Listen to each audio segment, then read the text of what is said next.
If you want to improve your lawn, one of the best things you can do is dethatch it. And the best time for dethatching for most people in the north is coming real soon, and that's spring. The tines on this Greenworks machine are thin and short, and they look like real super heavy duty paper clips, but they're strong.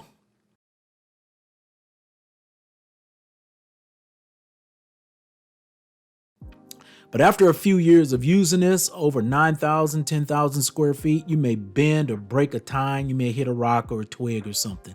So I'm gonna show you, how to change these tines. In order to change the tines, you're gonna need a 5/8 socket, you're gonna need a Phillips head screwdriver, or possibly even a cordless drill to get you started, a flathead screwdriver, and then a small like mallet or hammer, or even the back of a wrench will do. And the first thing you want to do is remove the screws.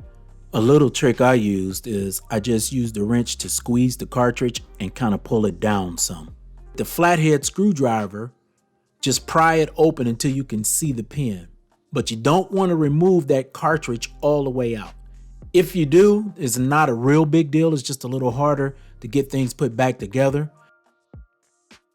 So tap gently with the back of that wrench. Now push that pin and remove the tine. Now put the new tine in place.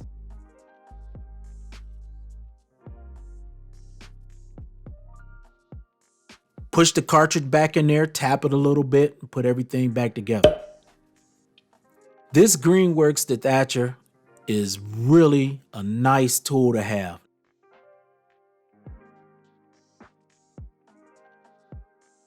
You want to dethatch while it's actively growing. So for the folks in the south, the best time would probably be more late spring and early summer.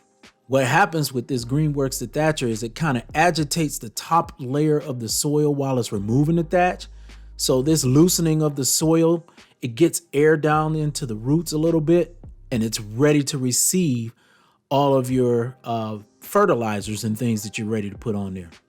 If you're only going to use it once or twice a year, this thing is really nice, and it'll help your lawn in the early seasons and the late seasons around here in the north.